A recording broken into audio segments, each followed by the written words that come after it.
We're in.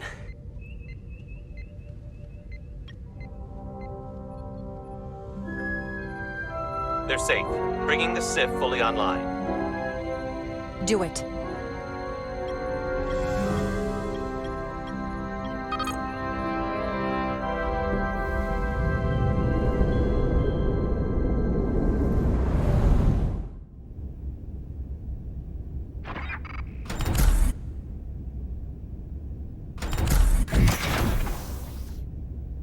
Carter!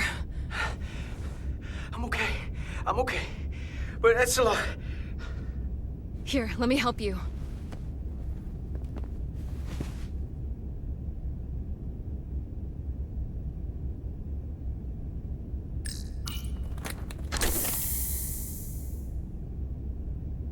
Medical. We've got one wounded at my location. Millie. Oh, man.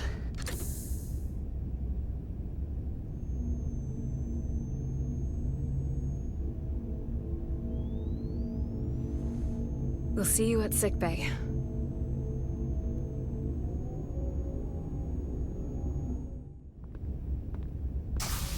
Status report. The repair crew made it inside. EPS flow is back to nominal levels. The SIF is back up.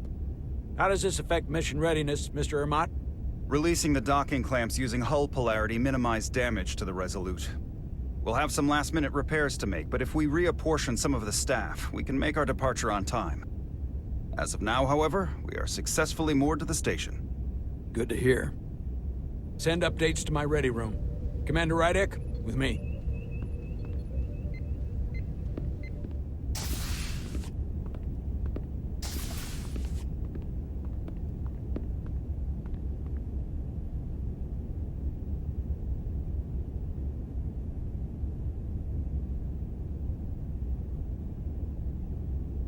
You disobeyed my orders. Well? Respectfully, Captain, I made the right choice given the information I had. You disobeyed my orders! And not just in front of the bridge crew, but the Starbase staff as well. That's going to get around. My name's already tarnished around the fleet. But what is it going to do to my credibility on this ship? From the top to the bottom. Bridge to lower decks. Captain, I told you I'd be honest, so here it is. Maybe I shouldn't have disobeyed a direct order, but you were wrong. You weren't on board, and you didn't have all the information. So I made the right decision for the ship. If you're worried about your credibility, put your ego aside and trust your crew. Trust me. You might have won some fans on the bridge with that stunt, but not everyone. Lieutenant Commander Chovak has already bent my ear. I'm sure he doesn't take it personally. He'll get over it in time. Mr. Chovak is more complicated than he would want to admit. I guess we all are. And, if I'm being honest, I'm not sure what I would have done in the moment either. You never really know if you weren't in those shoes. So, let's just boil it down to, you did what you had to. Thank you for understanding, sir. I'm sure no one knows the burden of command as well as you do. I'm sure you will, someday. Despite it all, we got our final Starfleet clearance to depart. So if you'll fetch Mr. Ermot, we'll knock out the final details of any outstanding repairs, and then we'll set out for Hotari. Yes, sir.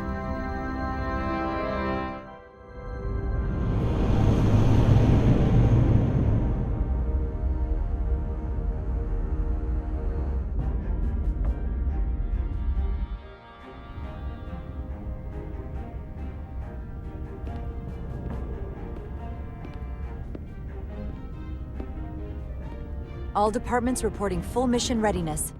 We've got our full complement on board. This is my favorite moment, right now. The start of a new mission is always full of possibility. The Orion Syndicate could sell it as a drug. Don't let the Admiralty hear you say that.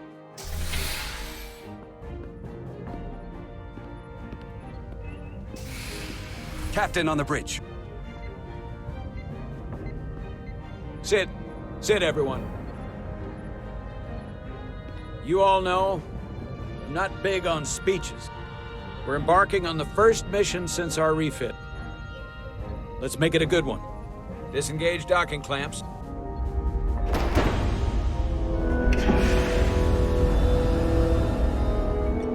Docking clamps released. Thrusters ahead, Mr. Handar.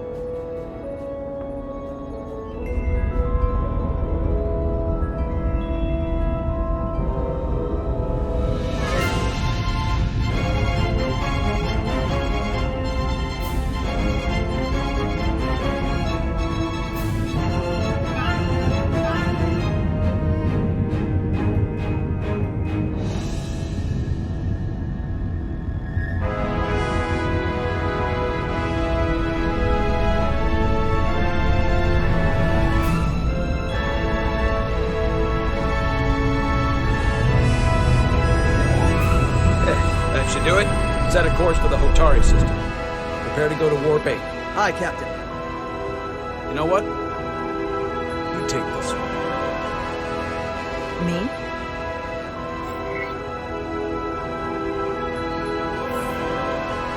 Helm. Do it.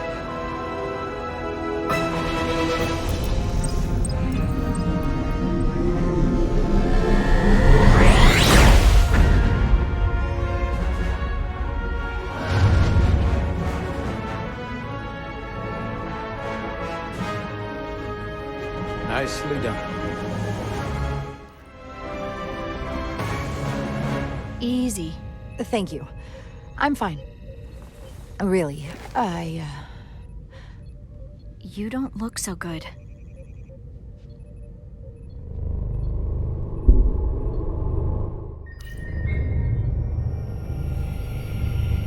I have to get to sickbay. Go.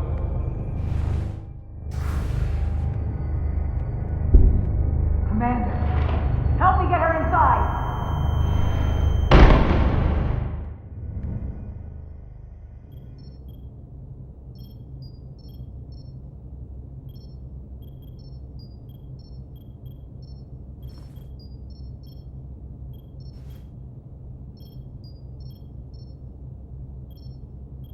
Well, that was quite a scare. A few minutes more and it would have been one of the shortest tenures on record for a first officer. Is that the engineer that was out on the hull? That storm did a real number on her, but she'll live. Just needs rest. You should worry about yourself. Your duridium levels got dangerously low and destabilized your cell structure. This is definitely one of the more memorable first days I can think of. My name is Dr. Aram Duval, Chief Medical Officer. To be honest, I've never met a Kobliad before. You're... Rare. I know. I was going to say special. Your people's numbers have dwindled, despite the Federation's efforts to find a more readily available alternative to the duridium you need to survive. Yet you joined Starfleet, and managed to thrive. I imagine the responsibility must be overwhelming. Maybe even a burden at times. I know what it means. And I know the responsibility that comes with it. But I can't be anything more than who I am. And if someone has a problem with that, or expects something else, then that's their problem, not mine. That's exactly right. And don't worry, I won't treat you like a science experiment. I just do the science and leave the experiments to Solano. You don't agree with his methods? I don't agree with his definition of acceptable risks. Not when the lives of your crew are at stake. My professional opinion is that the accident took a toll. More than he's willing to admit. He's overstressed, operating in the pressure cooker of his own mind. Which is never a good headspace when the lives of your crew are at stake. What concerns me is that now he's even further away from the thing he's been chasing his entire career. Breakthrough discovery. The major innovation. Something he can put his name on. I hear you. But that's my job, isn't it? To make sure that doesn't happen. And we don't lose sight of the bigger picture. Which is exactly why I'm so glad you're here. We need you now more than ever. And I have to give you credit for what happened on the bridge. It took guts to defy a direct order. I guess word travels fast around here. It's a small ship, and everyone's curious about the new XO. Fortunately, your cell structure is almost completely stabilized. And I'll spare us both the lecture, but I do feel it's my responsibility to remind you, without regular infusions of Duridium, you will not live. It's as simple as that. Understood. Then, my work here is done.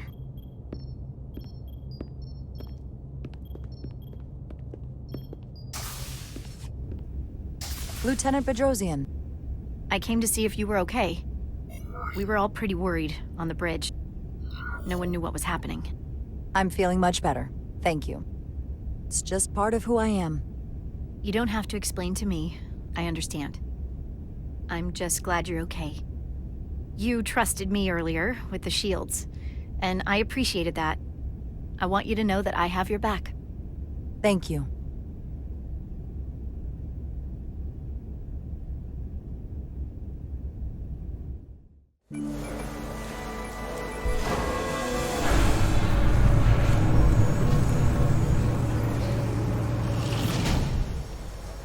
Complete the diagnostic sequence, and this shuttle will be cleared for service.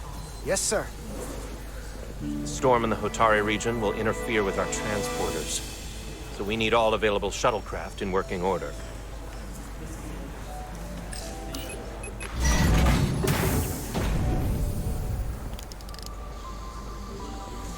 Excuse me, Commander Trobach. Petty Officer Maris, I will leave you to your work.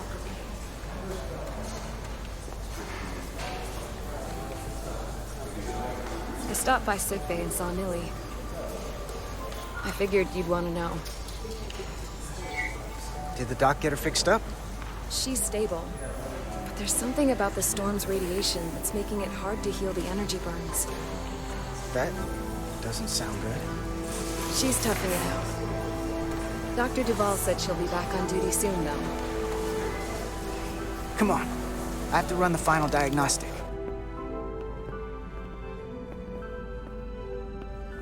I can't stay long.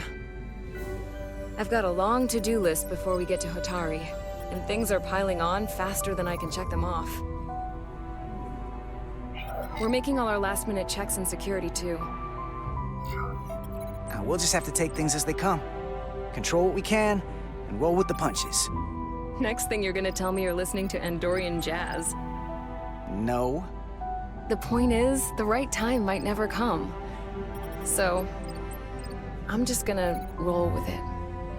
I had a chance to think about this while I was away.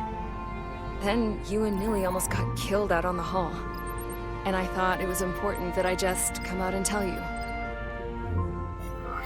Instead of tiptoeing around it. Or worse. Miranda, is everything all right? Yeah, I'm fine. Maybe even better than fine. What I'm trying to say is, we've been really good friends for a long time. But I got back here and I couldn't ignore it anymore. I want to see if there's more between us than just being friends.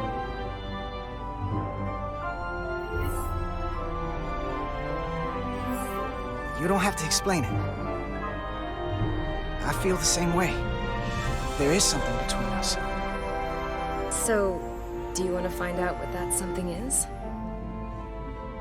If it's there for you, and it's there for me, We don't have to put too much pressure on it. Let's just see where this goes. I like that. Definitely felt some pressure coming down to see you. These are uncharted territories. I'd call it a chemistry experiment.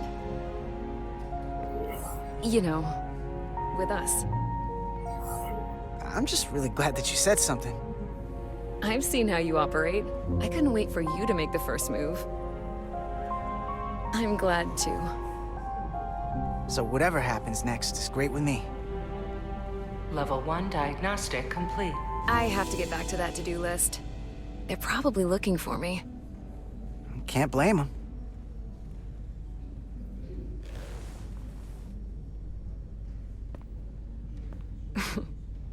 I'll be seeing you.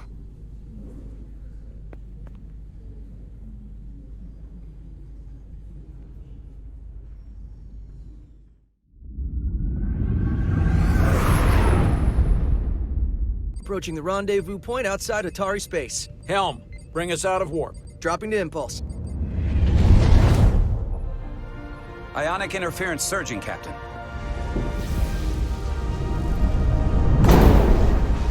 Shield integrity holding. We can take it. We are at the correct coordinates to meet the shuttle. Commander Rydek, find us our diplomat, if you will. Aye, Captain. Let's reduce the noise. Filter out environmental signals. I can manually tune what's left for Federation signal types.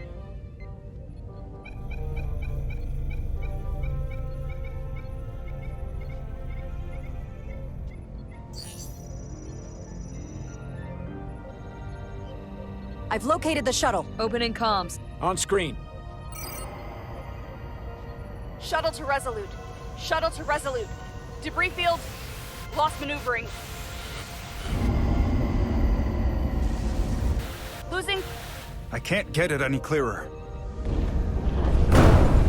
It won't get a transporter lock. It's just not happening. Power up the tractor beam. We'll pull them directly into the docking bay.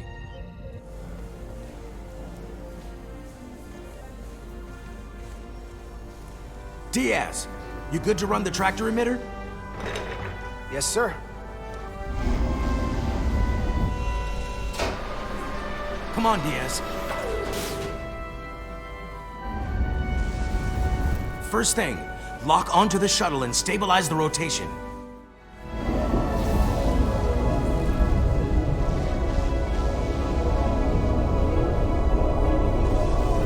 We're pulling in debris. I'm on it.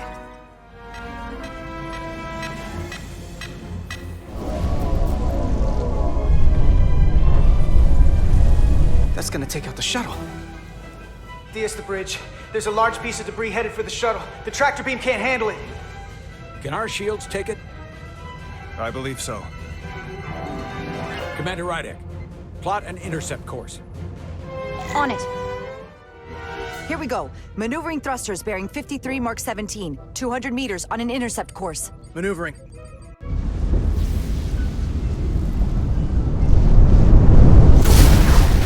Got it. Whoa! Someone's working hard on the bridge.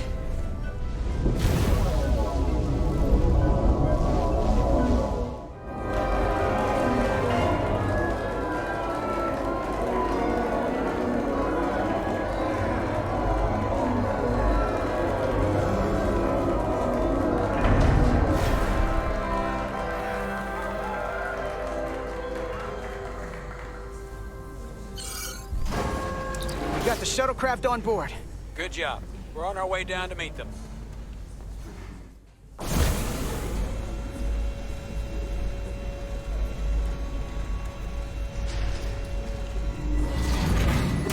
Terra firma, so to speak. Ambassador Spock.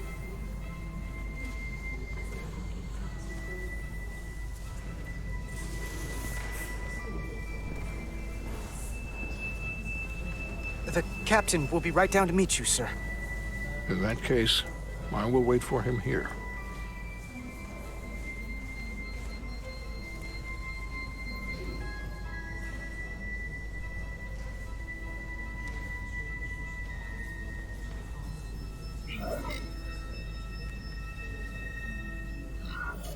Apologies for the landing, Ambassador. I was operating the tractor beam, sir. I take responsibility. Our arrival was the smoothest part of our journey. Your artistry with a tractor beam is commendable. We thought we were prepared for our arrival in Hotari space, but it is evident my craft was not sufficiently robust for such intense ionic activity. The storm has been pretty intense. There was an element that was most unusual. Before you came to our aid, our maneuvering thrusters and impulse engines were rendered inoperable. So we attempted a short traversal at warp speed, only to find that we could not achieve warp at all, even though our diagnostics computer showed no faults or anomalies. What do you make of that? When all indications say that warp speed is possible, but in practice, we find it is not. Well, this storm is one of the strangest phenomena we've ever encountered. It's disrupted other systems. Who knows what it might do to a warp drive? Yes, it would seem further investigation is called for. Take readings, run some additional diagnostic checks, and we'll get to the bottom of this. Quite logical. Petty Officer... Carter Diaz. Sir. Thank you. Ambassador Spock, Excuse me. I'm honored to have you aboard. I'd like to get right to it. We're already behind.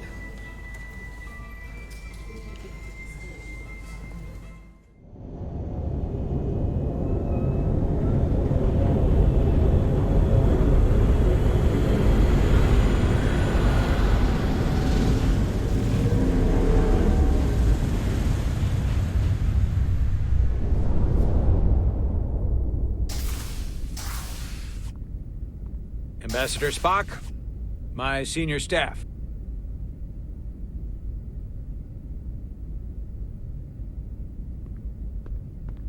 It's not every day that a captain gets to welcome a Starfleet legend aboard. You flatter me, Captain Solano. But legend implies the past tense, whereas I am very much focused on our present circumstances. I didn't mean to suggest you were stuck in the past. You're right, Ambassador.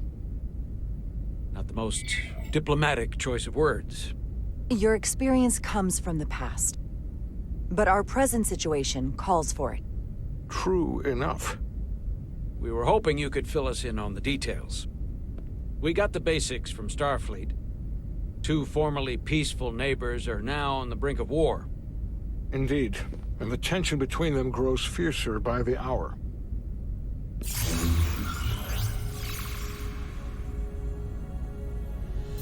Elydia and Hotari.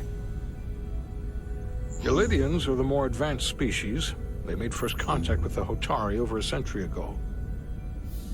This is Tau, the Hotari moon. It is rich in dilithium, and for decades, the Hotari and the Elydians have shared a mining operation there. The Elydians provide the technological resources, while the Hotari have served as the labor force. The stability of that arrangement was the source of their peace, until recently. The Hotari have suddenly and forcefully seized control of the mining operations and expelled the Elydians from their system. That is the official story, as told by the Hotari when they requested Federation mediation. But the details remain scant.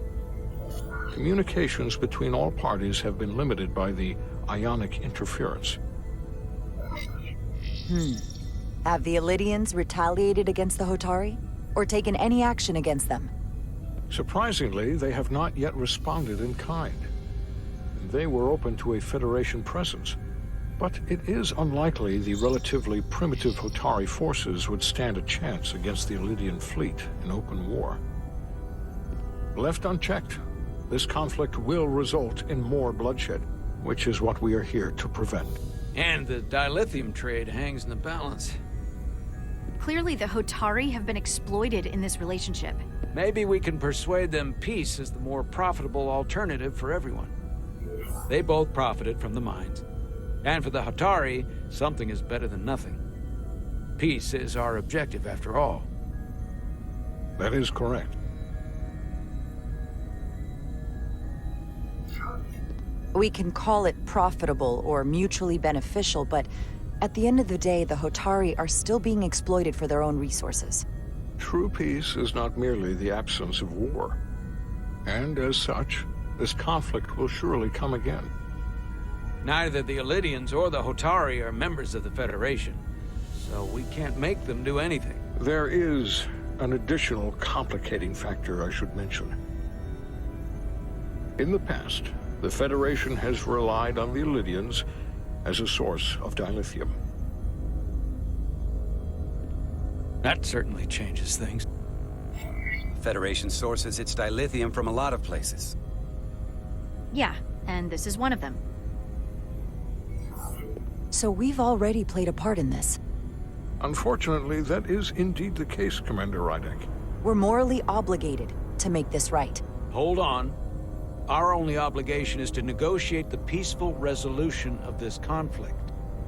Given the Federation's involvement in the iridium-dilithium trade, Captain Solano and I must make every effort to appear neutral in these negotiations.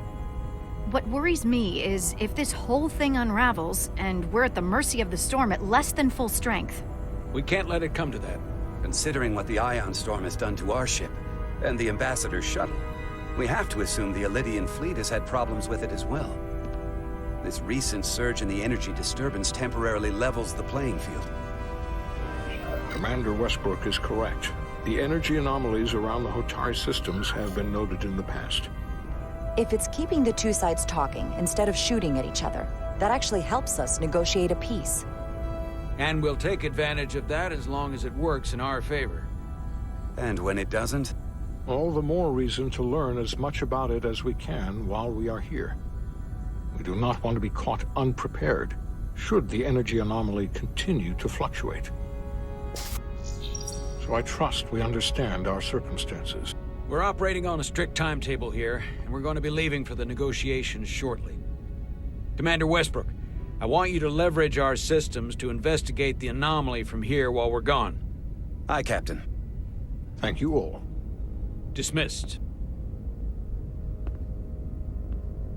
I want to speak to both of you privately.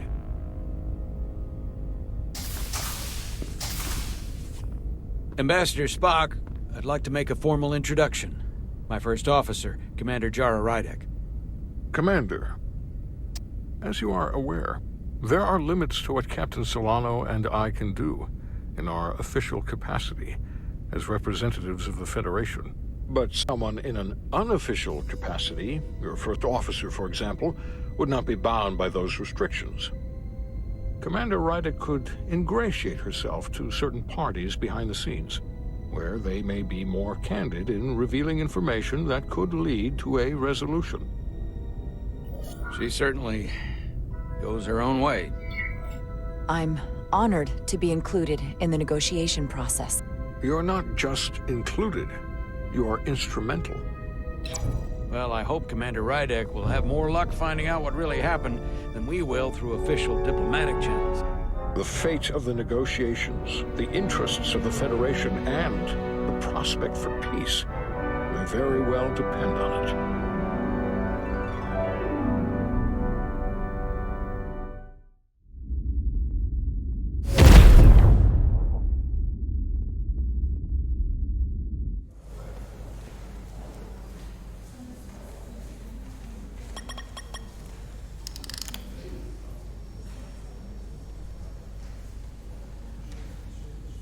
Mr. Diaz, I understand you have already discussed the warp drive failure with Ambassador Spock?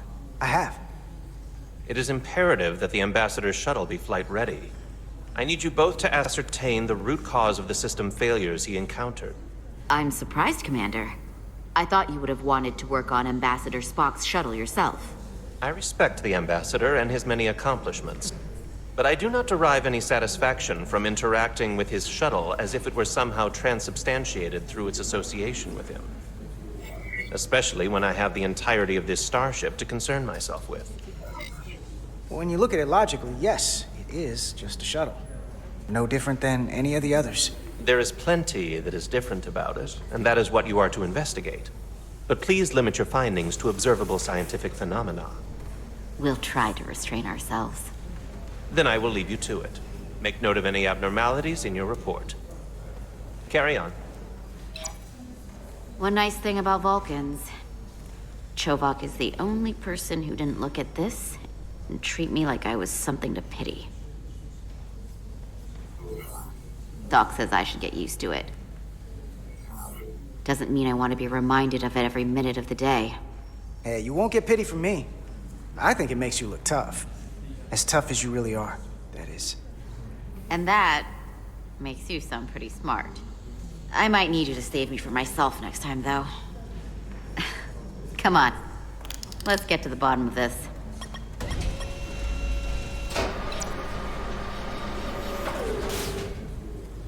Ready to go? All set. Let's run the diagnostic.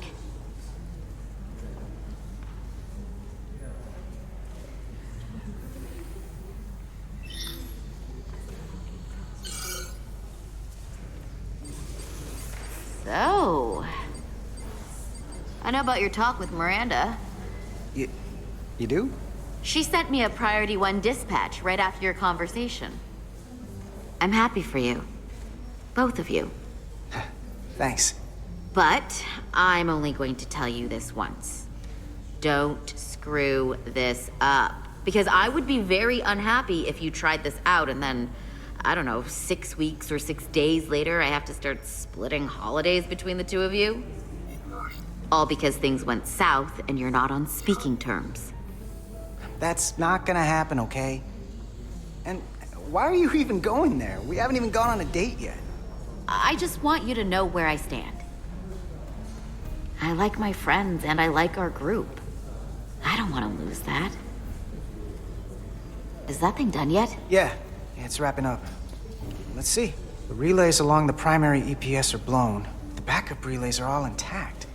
An EPS overload from the warp drive could cause that. But how did the shuttle end up dead in the water? Huh. Well, maybe the ship's data recorder can tell us something. Here. They were only about 8 minutes from their plotted warp point. No faults, just those warnings. What are they?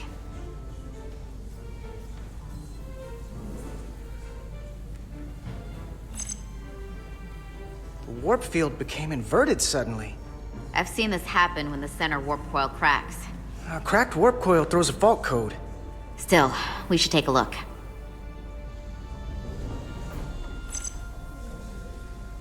There was a complete warp cascade failure. Wow. They're lucky the shuttle didn't turn inside out.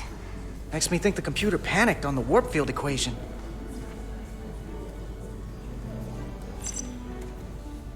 Subspace variance out of tolerance.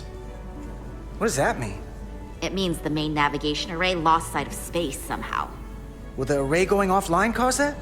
Yes, but it should have also thrown a fault code. Any one of these failures should have thrown a fault. If it was caused by a system failure. None of this caused the relays to blow. Roll forward to when that happened. Yes, ma'am.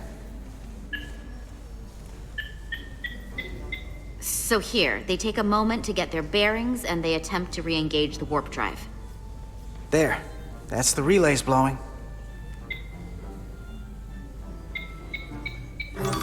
And look, there's another warp system alert. They're all the same. Subspace variance out of tolerance, or warp inversions. Finally, there's a complete warp cascade failure. Then it's one of two things. Either a warp coil is cracked, or the navigation array is offline.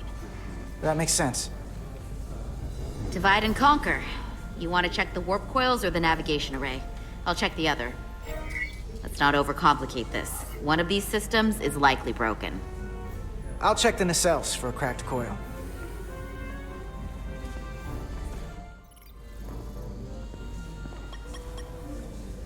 I checked every coil on the port nacelle for imbalances.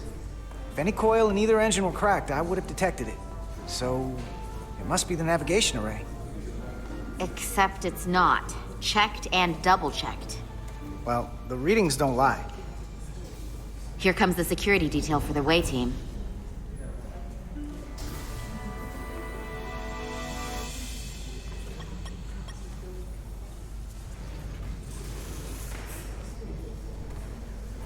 Hey. I'm not here. We're escorting the negotiating team to the surface as soon as they come down from the bridge. I don't want to interrupt some important work. I was just hoping to see you before I go. The captain and the others will be here any minute now. Should be an interesting ride down to the surface. Come on, I'm never too busy to make time for you. That's not true. No. But I am glad you came by. Now that's more accurate. I gotta be precise with you, huh? Hey, Maris. Aren't these those button pushers you're always hanging out with? And you're the phaser jockeys we always beat in Parisi squares, right? All aboard for Hotari. That another one of the captain's railroad things?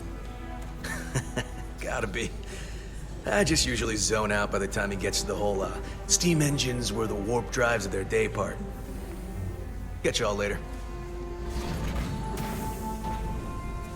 You don't want to miss your train. I do have to go.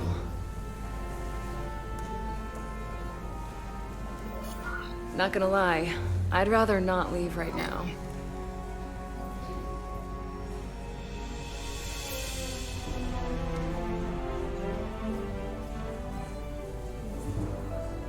That was nice. Yeah, it was. Save some of that for when I get back. You've got a deal.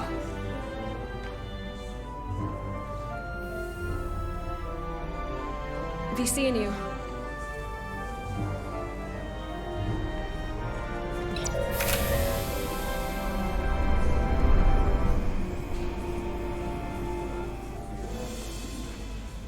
Etzelar de Diaz. If you could float back down to reality, we still have a ways to go. All right, where were we? So, the warp coils in the navigation array are fine, but the nav computer doesn't seem to think so. I'm out of ideas short of field stripping the shuttle from bow to stern. You wanna take this out of the shuttle and throw it on the bench? Oh, real hands-on maintenance. I like it. Okay, the nav computer is patched into the ship. The ship's computer can double-check our work. If the shuttle's nav computer is putting out false data, we'll know it. Let's run through the shuttle's logs again. Running now.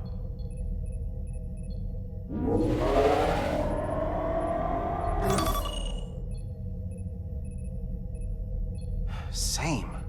Warp field inversion and a cascade failure. However, the Resolute computer doesn't show the same subspace variance. We're in the same conditions that the shuttle was in when it failed. Why wouldn't the ship's computer get a matching result? What if the subspace variance was a momentary occurrence? That's a possibility, and it would explain why the simulation under our current sensor readings failed to reproduce the issue. But a subspace anomaly strong enough to cause a warp field collapse would leave graviton ripples for days. Let's run with the momentary subspace variance theory for now. Roll forward to the shuttle's attempt to re-engage the warp drive. We need the conditions of space around the shuttle at the moment of warp failure. Resuming simulation.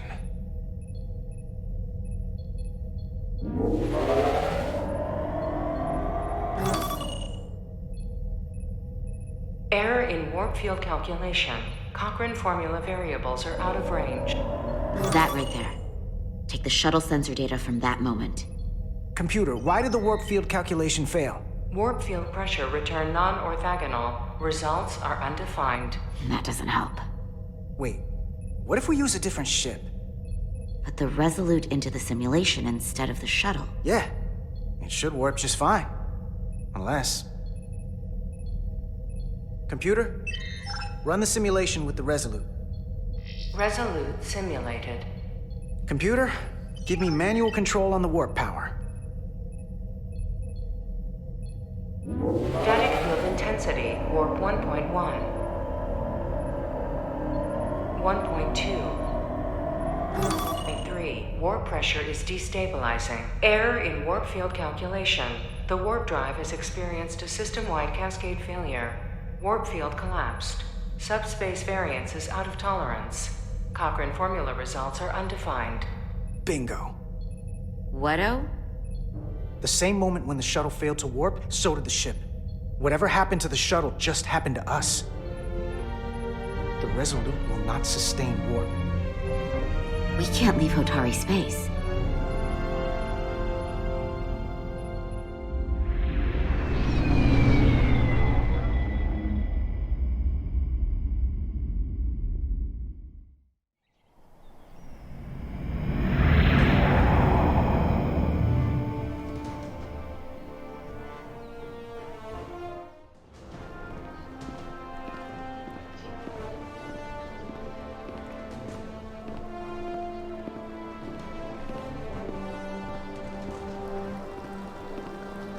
Ambassador Spock, Captain Solano, welcome to Hotari. We are honored you've come. My name is Tylos Altaris, Minister of Diplomatic Affairs. The honor is ours. And this is Commander Jara Rydick, first officer aboard the USS Resolute. You'll find she has a keen mind. and unique insight into the dynamics between the Hotari and the Illidians. It's very nice to meet you. Likewise, I hope... These must be the representatives of the mighty Federation. The reigning authority in the galaxy. Or so we've been led to believe. Whether that's true or not remains to be seen. But, either way, we're grateful you've made the time to come to our little corner of the universe. And you are? This is Galvin, and this is Citron, the heroes of the revolt in the mines.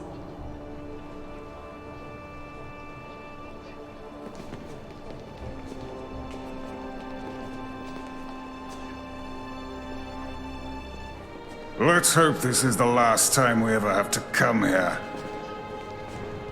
If you'll excuse me.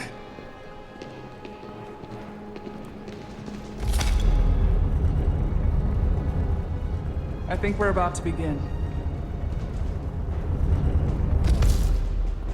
Did you hear the arrogance from that guy? I don't know what we're walking into here, but that guy was something.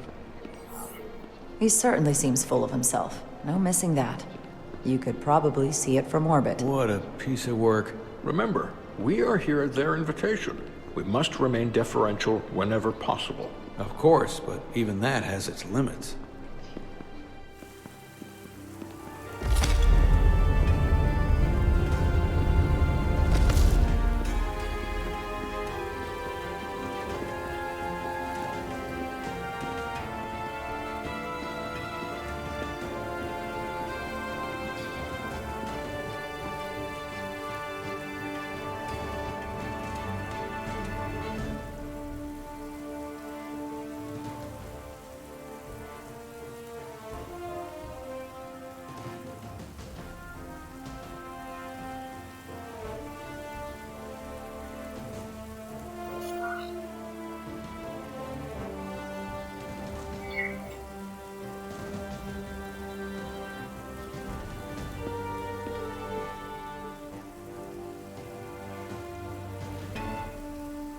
Ambassador Spock, welcome to Holtari Prime. The honor is mine, Your Majesty. That the Federation would send one of their most respected representatives is not only an honor to the Hotari people and their queen, but a recognition of our stature and importance. Let's get on with it, shall we? With all due respect to the Federation and their ambassador, they have no authority here. We are not members of their alliance. We are not subject to their rule, nor yours. We demand the immediate return of all mining operations to Illidian control, as it has been for centuries and will be for centuries more. That has always been our understanding. That understanding has changed. Then you invite war! And if you cannot remain silent, you will be silenced. But his point is well taken. What is the Federation's interest in this matter? Perhaps you would have us trade one oppressor for another? The Federation remains neutral. Our only interest is the peaceful resolution of this conflict. We are here at your request, Your Majesty. For now. I get the sense she's cut from the same cloth as Galvin. I thought they wanted us here. Was there something you wanted to say, Captain? Oh, no. My apologies. And what about the Kobliad? She's not part... She can speak for herself, can't she? Then let her.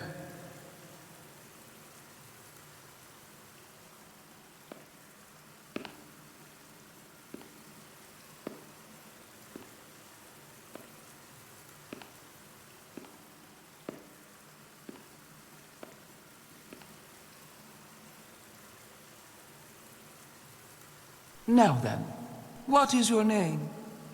Commander Jara Rydek, Your Majesty. Being a Kobliad, you would know better than anyone. Your people suffered brutal treatment at the hands of the Cardassians. Their injustice towards the Kobliad is as unimaginable as it is unforgivable. Not unlike how we have been treated by the Illidians. As much as they'd have you believe they are the victims here, remember it was the Hotari who attacked us. Hundreds of innocent Illyrians were slaughtered without mercy in those mines. The blood is on their hands, not ours. Quiet! If after all the Kobliad suffered, you finally had the chance to right that wrong, to get out from under their control, would you take it? Or would you negotiate a peace?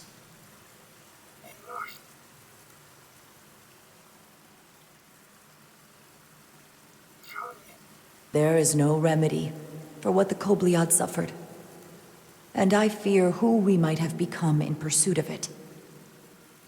There is no justice if the oppressed become the oppressor.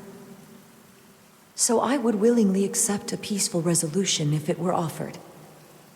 That is the real opportunity. Perhaps, Commander Rydak. Perhaps. Unfortunately, that was not the case, was it? No, it was not. Peace is often elusive to those who need it most. The Federation is the most powerful, most advanced alliance in the galaxy. It's widely known we have an abundance of dilithium in our mines. And it's in your interest to secure a steady supply. Your Majesty, if I may. Ambassador Spock would have us believe you're here as a neutral party in the interest of peace. So why are you really here? I want the truth, not your Federation rhetoric. As Ambassador Spock has said, we've come seeking a peaceful resolution to this conflict, and have no interest in your dilithium. I'm not nearly as naive as you must think. The Federation has done business with the Illyrians for decades, which makes me question your motives. What they haven't said, but cannot deny, is a simple truth. The dilithium trade would not and will no longer exist without Illyrian involvement. We created it for the benefit of everyone, especially the Hotari. We've given them warp technology. We've let them share in the profits. We've made their lives infinitely better than before dilithium was discovered. All of that goes away if the Federation turns a blind eye to their treachery. That is enough of your lies! The Hotari are quite capable of running the mines. We've done so for centuries. So tell me, who deserves control of the dilithium trade and the mines on Tau? Who should the Federation recognize? The Hotari or the Illyrians? It can only be one or the other, not both. If I have to choose only one, then it would have to be the Hotari. Well said. How could the just and wise Federation make any other choice? This is an outrage. The Federation has lost all credibility. The mines are ours. Illyria will not be deterred. We will take back our mines by any means necessary. Then you will see more blood spilled. I am more than willing to address your concerns, Your Majesty. Yours as well, Representative. But I suggest we could have a more productive conversation with a smaller group. Perhaps only the most essential representatives.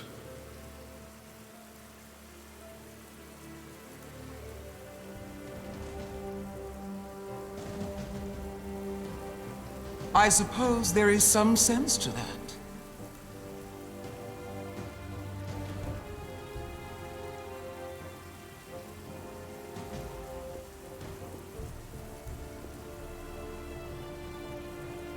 I hope we meet again, Jara Ryder.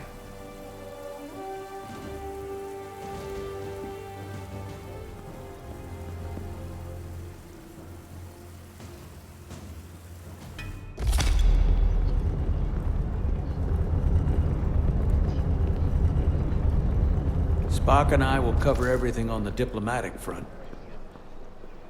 You make nice with the locals and see if you can get some answers.